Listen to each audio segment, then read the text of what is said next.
Bienvenue dans l'espace média du Monde Nouveau. Je suis ravi de recevoir Christophe Cassou. Vous êtes climatologue, vous êtes directeur de recherche au CNRS et au laboratoire de météorologie dynamique. Vous avez été l'auteur principal du 6e rapport du GIEC, ce qui n'est pas rien. Un des auteurs. Un des auteurs. Sur ma biographie, il y a noté principal. Donc, et puis en même temps, les Français qui regardent la télévision vous doivent quelque chose. Une nouveauté depuis, je crois, 3 ans maintenant, qui s'appelle le journal Météo-Climat. Et c'était la première fois qu'on reliait la météo et le climat.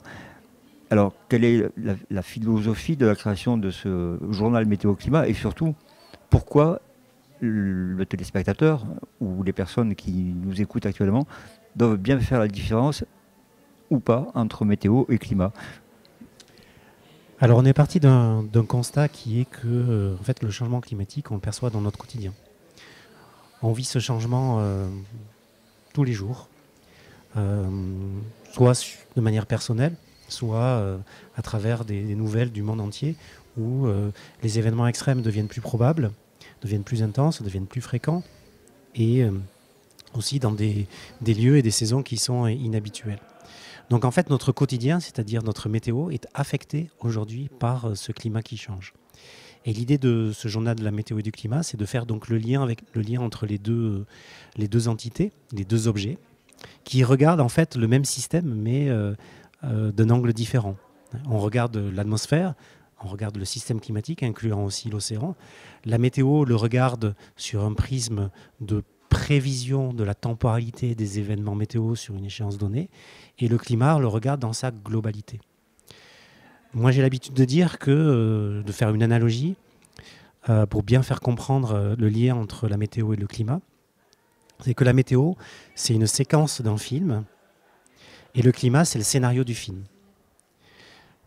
On ne peut pas comprendre la météo si on ne comprend pas le scénario, si on ne comprend pas l'histoire qui a mené à cette séquence-là. Et on ne peut pas comprendre le scénario si on n'a pas tous les éléments de ce scénario-là qui sont en fait des petits bouts, des petites scènes du film.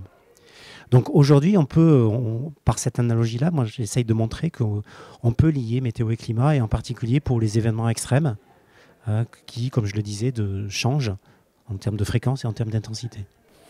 Justement, à propos de changement d'intensité dans les phénomènes climatiques, pour ne parler que de la France, ou même avec un éclairage régional, on peut le mesurer en pourcentage, ce renforcement des épisodes d'intempéries au sens général? Alors la France subit davantage de chaleur extrême, et on voit qu'aujourd'hui, le nombre de canicules a été multiplié par 4 sur 50 ans, à l'échelle du territoire national. La France subit, en particulier donc la région Occitanie, a subi aussi des événements cévenols ou des événements méditerranéens qui ne sont pas forcément plus fréquents, mais qui sont plus intenses. Et on voit que l'intensité de ces événements a été augmentée de à peu près 20% sur les 30 ou 40 dernières années. Donc le changement climatique, on peut le voir en fait comme un dopant. Ces événements extrêmes, ils ont toujours existé. Mais c'est leurs statistiques qui changent, leur intensité et leur fréquence. Aujourd'hui, on peut dire que toute vague de chaleur sur la France, et même dans le monde entier, dans toutes les régions du monde, est influencée par le changement climatique, qui les a rendus plus probables et plus intenses. Pour les précipitations aujourd'hui sont plus extrêmes. Et on connaît aujourd'hui le processus physique qui conduit à ces précipitations plus fortes. C'est le fait qu'une atmosphère qui est plus chaude peut contenir plus de vapeur d'eau, donc plus d'eau mobilisable ou mobilisée lors des orages diluviens, par exemple. Donc c'est pour ça qu'on a partout dans le monde ces augmentations de précipitations extrêmes. Et ce qu'on est en train de vivre ici sur la France, en fait, c'est un avant-goût du climat qui change, et du climat qui change vite. Si on prend l'été 2022, qui a été un été qui est le deuxième été le plus chaud en France après la grosse canicule de 2003, si on prend cet été 2022, cette année 2022, il avait une chance sur 10 d'arriver. Si on regarde l'évolution de la probabilité et du risque d'avoir cet été 2022 dans un climat qui change, on voit que vers 2050, c'est-à-dire demain, cet été, il aura une chance sur 2 d'arriver. Donc ça veut dire que ce sera l'été normal. Et si l'on se projette un petit peu plus loin sur la trajectoire du changement climatique vers lequel on se dirige, c'est-à-dire 3 degrés à l'échelle monde et 4 degrés à l'échelle France, cet été 2022, ça sera un été froid. Donc on voit comment le changement climatique influence des événements météorologiques qui sont ces canicules ou ces sécheresses aussi. Et c'est justement le climat et ces événements météorologiques qui influencent aussi l'organisation de tout un pays. Les Jeux Olympiques, par exemple, pouvez-vous nous en parler? Voilà, donc en fait, les Jeux Olympiques ont évidemment évalué et intégré dans la gestion du risque associé à ces Jeux le facteur climatique.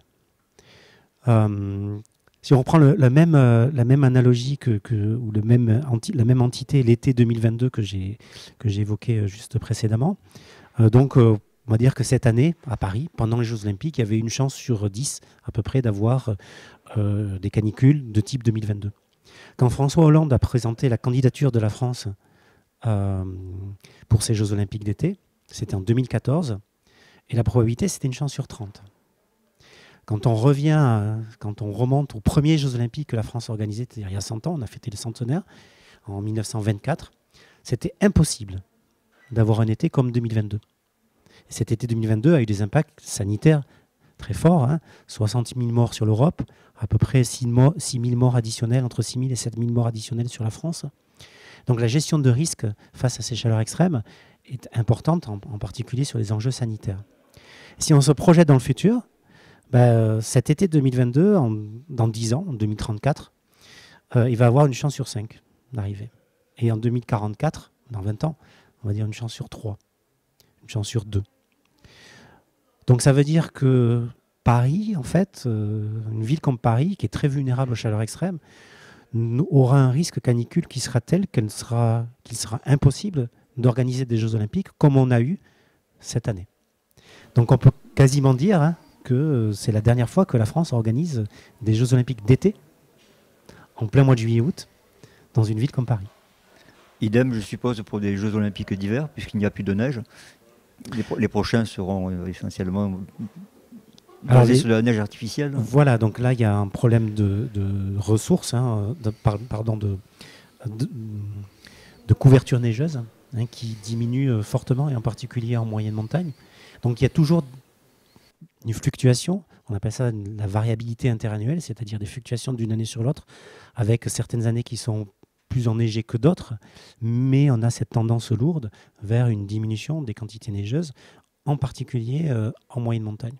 D'où l'utilisation de la neige artificielle, d'où l'utilisation aussi de la ressource en eau pour créer cette neige artificielle, d'où un questionnement aussi sur les usages de l'eau en particulier, parce que on est dans le cas d'une ressource qui diminue, et donc avec des conflits d'usage, et donc des discussions à avoir sur pourquoi privilégier par exemple cette ressource en eau pour des canons à neige par rapport à des ressources en eau nécessaires pour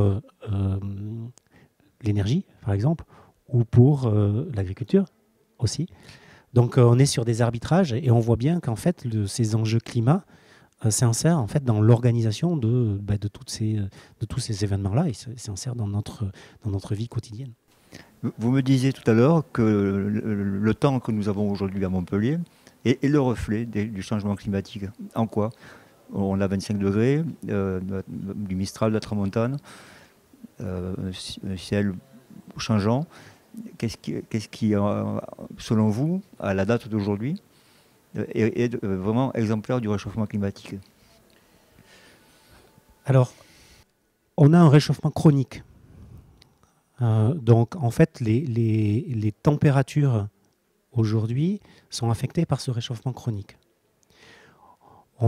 Généralement, ça s'appelle ce qu'on appelle les sciences de l'attribution. On regarde, par exemple, pour les événements extrêmes, quelle est la part dans ces événements extrêmes liés au changement climatique. On ne le regarde pas pour tous les jours météorologiques, on l'étudie pour les événements impactants.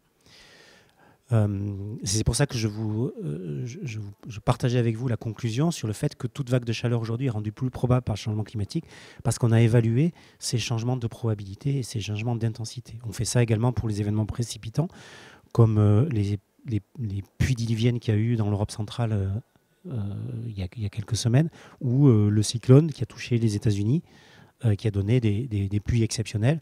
Et on voit que le changement climatique a dopé ces événements extrêmes. Donc au quotidien, on a un réchauffement chronique et en particulier, on a des températures nocturnes qui sont de moins en moins basses.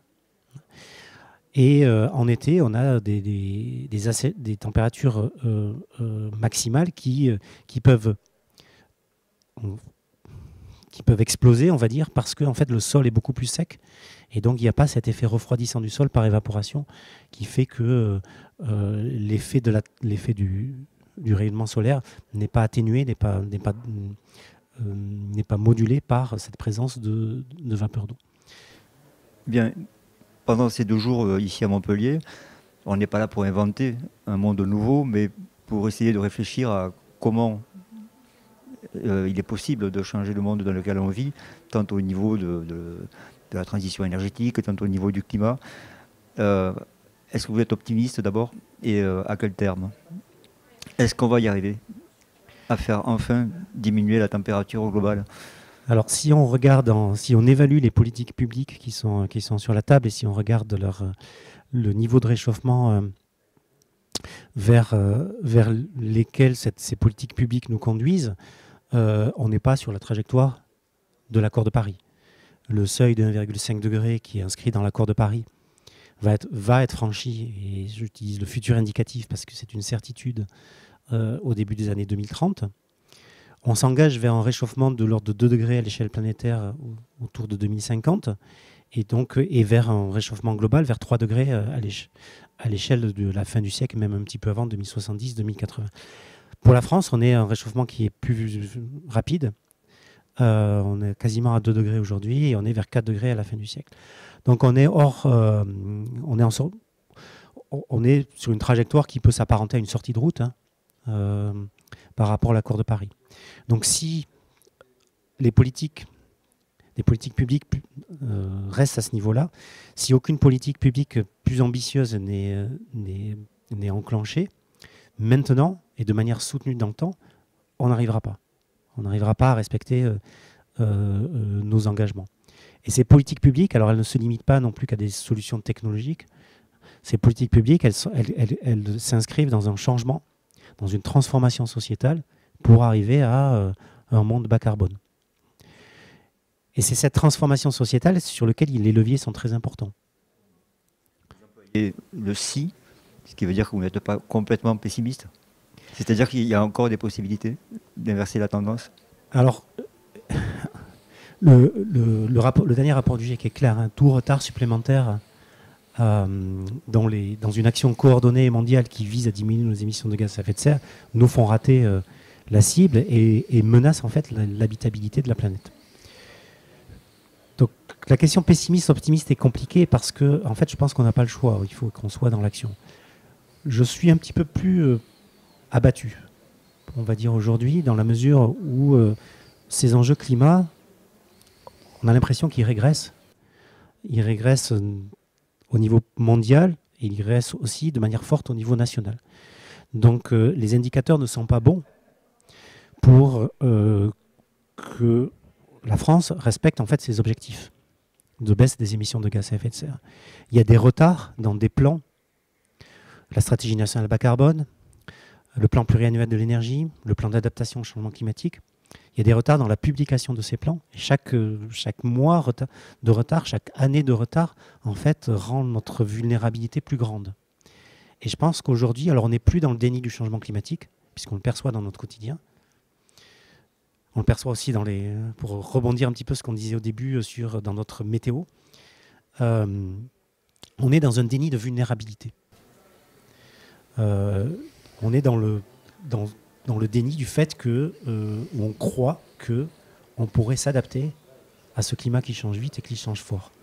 Et on montre qu'il y a des limites dures à l'adaptation. Et ces limites dures à l'adaptation, elles sont pour les sociétés humaines, mais aussi, et on l'oublie souvent, elles sont pour les écosystèmes, pour le vivant, pour le non-humain.